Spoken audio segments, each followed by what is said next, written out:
¿Cómo están todos ustedes? Sean bienvenidos a Expresión Política a través de las pantallas de Giro Visual Televisión para la región de Valparaíso. Hoy nos acompaña el senador de la República, representante de la región de Valparaíso, Kenneth Pugh, a quien le damos la más cordial de las bienvenidas. ¿Cómo está, senador? Muy bien, Rose, muchas gracias, muy feliz y felicitarlo porque este nuevo escenario que tienen, este nuevo lugar es maravilloso. Además porque ya me he enterado que son el canal más grande de cable casi de todo Chile, así que felicitaciones. Muchas gracias por eso y por supuesto también por eso mismo lo hemos invitado para que usted nos conozca cómo estamos hoy día, porque nos había visitado usted anteriormente en Isla Negra, donde estábamos cubriendo la provincia de San Antonio. Y por supuesto que es porque queremos llegar a la mayor cantidad de personas en la región de Valparaíso. Bueno, van a llegar a todo Chile y al mundo, porque la verdad es que hoy las comunicaciones son digitales, ustedes están no solo en el cable, van a estar en la televisión abierta, la televisión digital y también en las redes vía streaming. Y esto es muy bueno, que todos nos puedan ver. Así es, hoy día el internet la lleva, así que ahí hay que estar presente. Bueno, de eso vamos a hablar también, de todo cómo la internet afectó esta situación que hemos vivido. Justamente, vamos a conversar con usted, senador, sobre la situación que está viviendo el país, pero específicamente también la región de Valparaíso, que no ha estado exenta de estos movimientos sociales, una efervescencia que nació la semana pasada.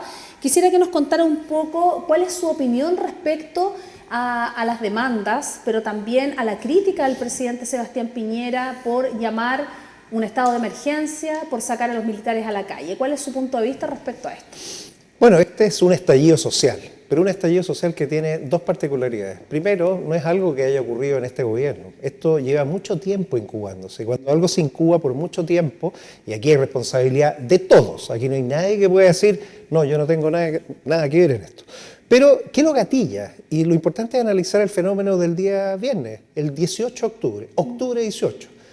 Un ataque simultáneo, coordinado a estaciones del metro y a un edificio donde se controlaba toda la electricidad de Santiago.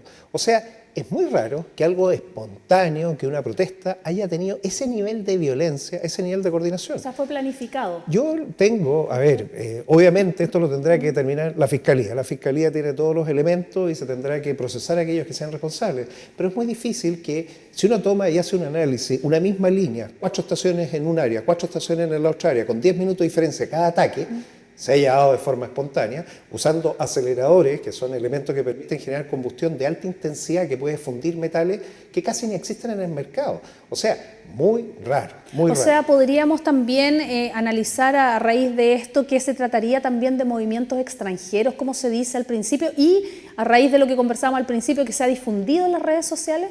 Bueno, yo quiero recordar, a mí me tocó estar en la OEA, en Washington, la semana anterior a la del conflicto, que en realidad la semana del conflicto, con temas de ciberseguridad. Yo estoy llevando los temas de ciberseguridad en el país y en la OEA el día 16 de octubre saca una declaración diciendo, mire, aquí hay una situación particular, hay unas brisas bolivarianas, lo dice la OEA, y que afectaron a Ecuador. Y ese es lo que tenemos que estudiar. ¿Qué pasó en Ecuador? Y después, y obviamente, los mecanismos de seguridad del país y ojalá la Fiscalía tomen esos antecedentes y puedan comparar.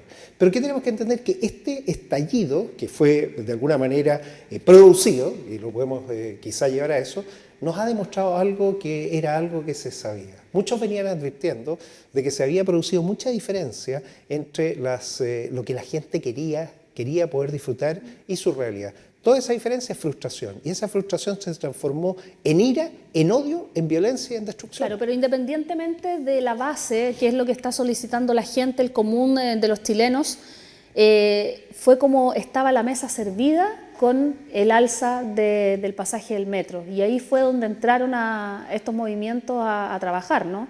Bueno, es lo que se comenta. ¿Qué es lo que ocurre? La forma en que venía desarrollándose daba los indicadores necesarios para prever de que iba a aumentar la crisis social, porque se había ya llamado desde algunos partidos políticos a la desobediencia civil. Y esto yo creo que algunos vamos a tener que también reflexionar qué significa cuando los partidos políticos llaman a la desobediencia civil. Desobedecer, ¿qué es lo que es? No cumplir la ley, nos guste o no nos guste. Y probablemente si son faltas, bueno, tratarlas como faltas, pero no podemos ir en contra de nuestro Estado de Derecho. Cuando parten entonces las evasiones, que partieron de una forma muy simpática, y uno podría decir, Pero ¿dónde se produjo el problema? Fue con la primera instrucción a los torniquetes. Y cuando se vio que no había capacidad para poder enfrentar eso, bueno, se activó probablemente un plan, no lo sé, eso lo tendrán que en algún minuto determinar, pero que aceleró todo, o sea, todo se aceleró muy rápido.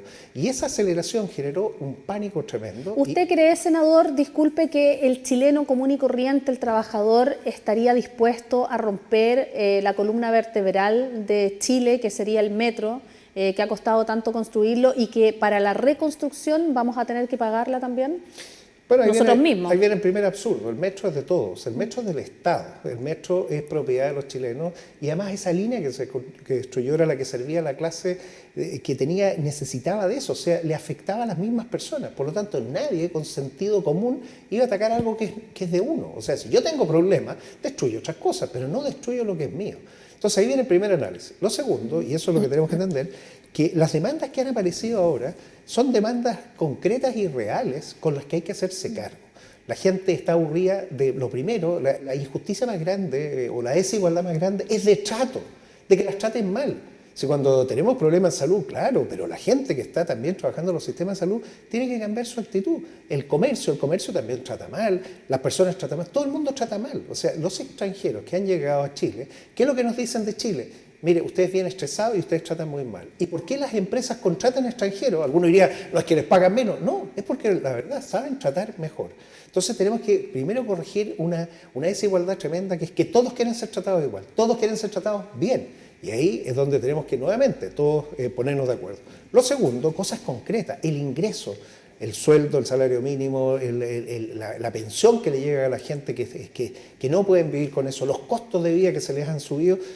La subida de los 30 pesos no es que sea los 30 pesos, es una forma de decir, ¿sabe qué más? Basta. Ese es el Chile que tenemos que ahora entender. Había un Chile hasta antes del 18 de octubre, ahora parte un nuevo Chile. En teoría, aquellos que estudian esto, y es bueno que hayan académicos que lo estudien, esto se conoce como una crisis orgánica. Una crisis orgánica es cuando un sistema que tenía que acabarse, que tenía que morir, no ha muerto. Y uno que tenía que nacer, no ha nacido. O sea, estamos justo en medio de esas dos condiciones. Ese es el momento histórico que estamos viviendo. ¿Qué significa? Que no hay que usar las mismas soluciones que se ocupaban antes, hay que crear nuevas soluciones, hay que priorizar los recursos de forma distinta, hay que hacerse cargo de los problemas. Eso es lo que yo espero que ocurra. Claro, hacerse cargo del problema. Vamos a seguir conversando con el senador Kenneth Pugh para saber cómo nos podemos hacer cargo de este problema, cómo podemos tener una solución para que este nuevo Chile nazca, como dice, pero lo vamos a seguir tratando luego de esta breve pausa comercial. Ya estamos de regreso pronto.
Ya estamos de regreso acá en Expresión Política. Muchas gracias por seguir en nuestra sintonía. Seguimos conversando con el senador de la región de Valparaíso, Kenneth Pugh, quien además vamos a contarles que hace unos años atrás llegó a ser vicealmirante de la Armada. Fue comandante en jefe de la primera zona naval y la cuarta zona naval. Por eso también tiene la experiencia de conocer el trabajo que hoy está realizando la Armada en la región de Valparaíso, ¿cierto? Que está a cargo de, en este caso, el comandante, el contraalmirante Juan Andrés de la Maza. Pero estábamos hablando recién sobre cómo nuestro país puede volver a nacer, cómo podemos mejorar la condición que tienen hoy la gran mayoría de los chilenos y qué es lo que están reclamando? Bueno, primero entender quiénes están en la calle en este minuto. En este minuto la gente que está en la calle, hay al menos 3 grupos bien identificados. La gran mayoría es gente que está en forma pacífica demandando cosas concretas y ellos quieren soluciones que vengan ahora. Cuando partimos diciendo, mira, hay que refundar el país, hay que hacerlo todo de nuevo, en realidad eso toma mucho tiempo. Las personas quieren soluciones ahora, quieren soluciones en salud, quieren soluciones en educación, la calidad de la educación que no es buena, quieren soluciones que vayan a sus ingresos y a sus costos de vida. Esos son los problemas que tenemos que ver. Hay otro grupo, que es el grupo que quizá yo diría más exaltado, que es el grupo de la gente que está saqueando, gente que está aprovechando la oportunidad. Y ahí están todos. Hay gente que son criminales, hay gente que son aprovechadores y oportunistas, hay gente que no les interesa nada y que lo único que se preocupan son de ellos mismos. A ellos hay que enfrentarlo con la fuerza pública. Y hay un pequeño grupo que son grupos de gente que está instigando. ¿Y qué hacen, por ejemplo? Que en las marchas pacíficas enfrentar ojalá a los pacíficos con las fuerzas policiales. Eso lo vimos este fin de semana en Valparaíso. O sea, hemos visto los dos focos, como dice. Hemos visto, por ejemplo, la marcha más grande de la Quinta, como se denominó, donde familias completas, adultos mayores, jóvenes, niños en coche, qué sé yo, jugando, muy pacífico, caminando desde Viña hasta Valparaíso. Pero los focos se concentran en otros lugares de la región de Valparaíso. En Valparaíso mismo, bueno, también hay otras provincias como San Antonio, Los Andes, La Calera, donde se han visto algunos focos de barricadas, qué sé yo, y ahí es donde está ese grupo que usted menciona. Pero muchas de esas personas dicen que Carabineros les lanza bombas lacrimógenas, están reclamando por los balines de goma. ¿Qué hacemos con eso, senador? Primero tenemos que hacernos cargo de los instigadores. Los instigadores son la gente, los violentistas que están metidos dentro de los grupos y que no permiten las marchas pacíficas. Los instigadores son los que van a buscar con balde las piedras a las líneas del metro para agredir con piedras grandes. Y no solo eso, con balines metálicos. Por un lado, claro, están efectivamente con armas de disuasión, son elementos que ocupan todas las policías del mundo. No es que Chile tenga un armamento, no, las policías del mundo lo tienen, este armamento que busca contener. Probablemente vamos a tener que verificar, y ese es uno de los temas que yo quiero ver en la Comisión de Seguridad. ¿Y por qué? Porque estamos cambiando la nueva ley que va a regular Carabineros. ¿Cuál es el mejor armamento? Porque hoy hay bastante más tecnología y buscar quizás mejor tecnología. Pero entender que esa gente violenta que usa molotov con aceleradores, que pretenden quemar a un carabinero que está en su traje o dentro de un vehículo, esa gente no es una persona pacífica. El Instituto de Derechos Humanos, y que va a recibir justamente la Comisión de la ONU en esta semana, estaba denunciando una gran cantidad de abusos de carácter sexual, golpizas y también muchas personas que han perdido la vista a raíz de los balines de goma. Hemos visto también la presentación de la Policía de Investigaciones encarando al encargado de los derechos humanos acá en el país. ¿Cree usted que le falta a esta persona, Mico, un discurso más concreto para decir, sí, mire, en realidad son 72 las denuncias, pero de las 72 de desaparecidos aparecieron y solamente hay 4 que hay que investigar? Yo estuve ese día en el Senado, me tocó recibir al señor Espinosa, al director de la PDI, conversé con él antes, nosotros estábamos en paralelo desarrollando un debate con todos los organismos de estudio para poder buscar una solución a la crisis. Y efectivamente supe de lo que ocurrió, que es básicamente información. Hoy tenemos que ser muy precisos en la información que presentamos. No podemos dar cosas al aire. Por ejemplo, tenemos que contrastar la información de la gente que ha sido herida en las manifestaciones y también la de las policías y las Fuerzas Armadas que también han sido heridos y afectados. O sea, aquí la violencia no es que sea solo de un lado. Y cuando se habla de solo la violencia del Estado y que se vulneran los derechos humanos de las personas, bueno, esos violentistas, esa gente activista que estuvo dispuesta también a producir daño, también. ¿Qué es lo que tenemos que entender? Que no sacamos nada con polarizarnos. Tenemos que buscar en esa reflexión. Yo espero que el Instituto de Derechos Humanos, la labor que tiene la haga bien. Yo he hablado con el señor Martínez también, que es el encargado en la región. ¿Para qué? Para darle todas las posibilidades para poder analizar. Pero entender que cuando tenemos gente que está actuando de una forma concertada y violenta para que se enfrenten los grupos, tenemos que hacernos cargo de eso. No podemos dejarlo solamente a que la violencia la ejercen quienes tienen el control de las armas. Las armas el control, el monopolio lo tiene el Estado. Por eso no pueden haber armas que estén en el otro lado. Claro. Y esas armas hoy se pueden fabricar de cualquier forma. ¿Qué es lo que va a ocurrir? Lo que va a ocurrir es que vamos a tener que reformular todos los procedimientos y protocolos y probablemente también en lo que es la persecución de los delitos criminales. No es lo mismo destruir un paradero de micros a destruir una estación del metro. Uno es infraestructura crítica que mueve millones de personas. Por lo tanto, no se puede en la misma balanza juzgar aquellos actos que van al mobiliario público de aquellos que afectan infraestructura crítica. No es lo mismo tirarle una molotov a un carabinero que pegarle un golpe físico en un contacto que es frontal. Claro, la gente estaba pidiendo la salida de las fuerzas especiales porque eso provocaba represión. ¿Cree usted que es así? Un estado de excepción como el que tuvo que el presidente instalar es una necesidad cuando se sobrepasan las fuerzas policiales. La Constitución tiene prevista 4 estados, excepciones constitucionales, que es básicamente reducir ciertas garantías que están en la Constitución. Uno es el de catástrofe, que se ha tenido que emplear cuando la gente va a saquear por búsqueda de alimentos, otras cosas. Pero no es el de conmoción pública, que es el que tuvo que emplear, que es el estado de emergencia. Las personas pudieron ver en la televisión claramente lo que estaba pasando en el país. Una acción orquestada que estaba produciendo un estallido gigantesco. Por lo tanto, y por eso necesario. No hay ninguna duda que lo que nos ocurrió, y de hecho los hechos así lo demuestran, se requería tener a las Fuerzas Armadas. Pero ahí viene después la segunda pregunta. Las Fuerzas Armadas también tienen protocolos, especialmente tienen protocolos para el uso de la fuerza. Las reglas de uso de la fuerza son las que previnieron que tuviéramos masacres en las calles. Si esto probablemente en condiciones anteriores, nuestra historia lo recuerda, cuando el Ejecutivo mandaba a las Fuerzas Armadas ponían las ametralladoras y morían cientos de personas, miles uno podría llegar a decir. Bueno, eso no ocurrió. ¿Por qué? Porque Chile ha evolucionado, Chile ha cambiado. Las mismas fuerzas que estaban, en el caso de la Marina, en la región de Valparaíso, la Infantería Marina, son las mismas fuerzas que estuvieron por muchas veces en Haití, en situaciones mucho más críticas y conflictivas. Y esa gente recibió no solo un entrenamiento, un bautizo de fuego, estaban realmente entrenadas. ¿Y qué vimos entonces? Vimos fuerzas armadas que estuvieron dispuestas a dialogar, a conversar, a ser capaces de permitir de que las cosas ocurrieran. Yo quiero felicitar a la gente, a los hombres y mujeres de las Fuerzas Armadas que salieron. Y la policía les tocó la parte más dura. Y nadie ha visto, por ejemplo, lo que le ha pasado a una oficial de la PDI que probablemente quede toda su vida postrada si es que efectivamente no es capaz de superar porque fue atropellada también. O sea, hay una cantidad de violencia que se generó gigantesca. ¿Qué tenemos que hacer? Analizarla, pero entenderla en su contexto y no solo reprimir o actuar sobre una parte. Hay que también hacerse cargo de quiénes fueron los que llevaron a que esta situación ocurriera y quiénes eran los que instigaban a que los grupos se enfrentaran. A esos son los que tenemos que perseguir y esos espero que nuestro sistema, nuestro Estado de Derecho, la justicia los pueda presentar y puedan también ser condenados. La opinión pública no solo debe condenar una parte, debe condenarlo todo y debe ser capaz de ver ambos lados. Perfecto.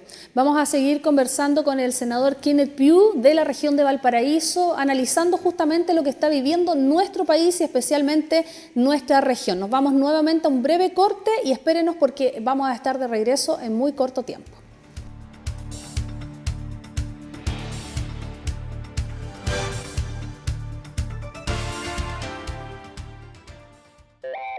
Días de la semana. Lunes, martes, miércoles, jueves, viernes, sábado, domingo. Este sábado 16 de noviembre vive la Adidas Rock and Roll Half Marathon Santiago 2019. La máxima experiencia de dos pasiones, running y rock, más entretenido que nunca, en formato nocturno y amigable con el medio ambiente, en distancias de 3, 5, 10 y 21K, para todos los niveles. Disfruta junto a dos amigos de este concierto 100% sustentable y cargado de rock. Te esperamos en Ciudad Empresarial, Huechuraba.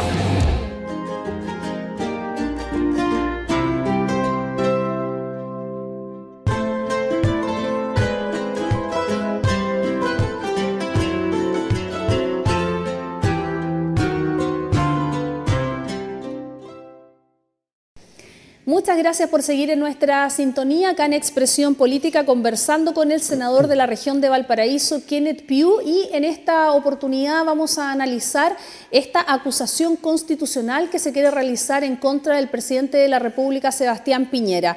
Ya el Frente Amplio anunció, incluso por las redes sociales el fin de semana, que ya tenían las firmas para presentar esto en la Cámara de Diputados. Cuéntenos, senador, ¿qué va a pasar? ¿Qué cree usted que va a pasar de acuerdo también a la votación que necesitan en la Cámara de Diputados y en el Senado para presentar esta acusación constitucional? Bueno, una de las encuestas más conocidas y que tiene más prestigio, que sale todos los días el lunes, la encuesta CADEM, dice que el partido político con más rechazo en Chile es el Partido Comunista. Tiene un 74%, como bloque y como todo. Pero el presidente de la República también tiene hoy día una baja adhesión. El presidente de la República tiene un 14% de adhesión, y eso es obvio. Por lo tanto, lo que tenemos que entender es que en estas condiciones lo que tiene que primar es la institucionalidad.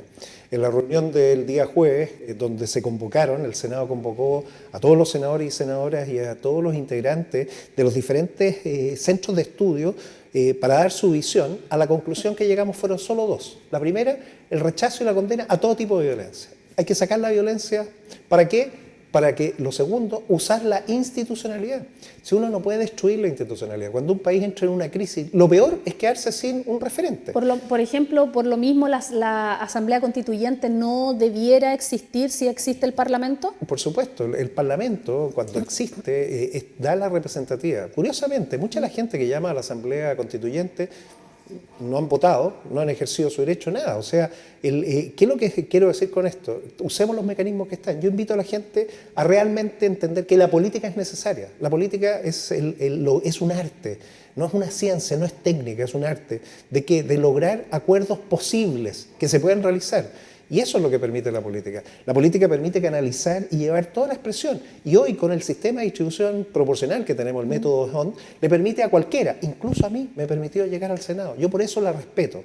Como tengo que pronunciarme, porque las acusaciones constitucionales, la Cámara de Diputados, si llegara a acusar, el Senado se constituye como jurado, yo no me puedo pronunciar al respecto. Por lo tanto, no emitiré O sea, el Senado no va a votar. No, el Senado es el que toma la acusación constitucional y se constituye como juez y decide si es o no, obviamente vota, ya, y ahí pero necesitan como juez. 22 votos. Por supuesto. Ya, y no están.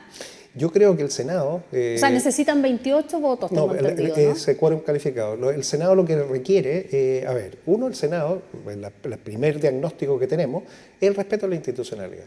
¿Y por qué? ¿Por qué tenemos dos cámaras? Y esto es algo que también ha estado en discusión. No, si hay que bajarle los sueldos a los parlamentarios, que disminuir los parlamentarios, hay que tener una sola cámara. Bueno, en una sola cámara entramos a 4 años, en donde cada 4 años están todos metidos en el ciclo político. A diferencia de nuestro sistema, que tiene 2 cámaras, donde una funciona cada 4 años y la otra cada 8 años. O sea, la mitad del Senado son personas, senadoras o senadores, que no están preocupados de su reelección y que están pensando en trascender al gobierno actual. Por lo tanto, da mucho más estabilidad. Nosotros tenemos un sistema que es bastante más estable, un sistema realimentado que tiene 2 horizontes, un horizonte que trasciende al horizonte actual. Por lo tanto, eso confirma que a Chile le conviene mantener 2 cámaras y ojalá una desconectada con la otra, con una visión de largo plazo. En la visión de largo plazo, obviamente, se va a buscar estabilidad. Y esa estabilidad la da la institucionalidad actual. Nos guste o no nos guste, los votos que una persona ha obtenido y que le ha permitido llegar a la presidencia deben ser respetados. A esa gran mayoría hay que respetarla. Y esos votos son los que le permiten y lo legitiman a él para decidir hacer los cambios, con el apoyo, obviamente, de las fuerzas políticas. Las fuerzas políticas son las que tienen que buscar el acuerdo. ¿Y cómo llegar a sus bases? ¿Qué es lo que le pide entonces la gente a sus parlamentarios? Oiga, interpréteme. Vote, pero no vote por los acuerdos que usted tenga, vote por lo que nosotros lo hemos mandatado. Y yo espero que de ahora en adelante las votaciones reflejen mejor eso y que la gente le exija a quienes los representan, oiga, usted vote por el mandato que le hemos dado. no por lo que usted ahora cree Claro, que es lo porque que hoy no conviene. se sienten las personas representadas por los políticos en general, porque Así claro, es. critican justamente lo que usted decía, que ganan mucho, los ministros también, los directores o gerentes de empresas estatales tienen un sueldo Eso gana millonario, mucho más. que un Doble, ministro y que triple, un claro. senador. Sí. Pero además hablan de los beneficios que tienen los parlamentarios. Independientemente de eso, y por eso que estaban llamando a estas asambleas constituyentes que al parecer no serían vinculantes, por lo tanto a lo mejor no serviría de mucho, que sería lo ideal en parte. Mi pregunta también va en el principio. ¿Cree usted que será posible que el presidente de la República sea acusado constitucionalmente? Si se quiere hacer un punto político por algún partido político en particular, pueden generar el proceso. De ahí a que prospere, yo siendo bien realista, yo creo que no están dadas las condiciones, porque el país, la crisis que ha sufrido es muy grande. Si seguimos con el enfrentamiento político de trincheras, no vamos a ser capaces de reaccionar a tiempo. ¿Y qué pasaría si destituyeran al presidente, por ejemplo? Bueno, si se destituyera al presidente, él quedaría inhabilitado por 5 años Claro. o cualquier cargo. ¿Y quién asumiría eso? Asume el presidente del Senado, él es la segunda autoridad política y tiene que llamar a elecciones.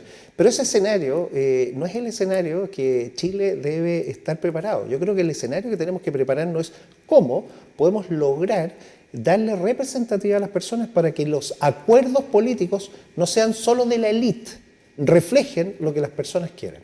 Y las personas lo que quieren ahora es lo que hablamos antes, soluciones a los problemas de salud.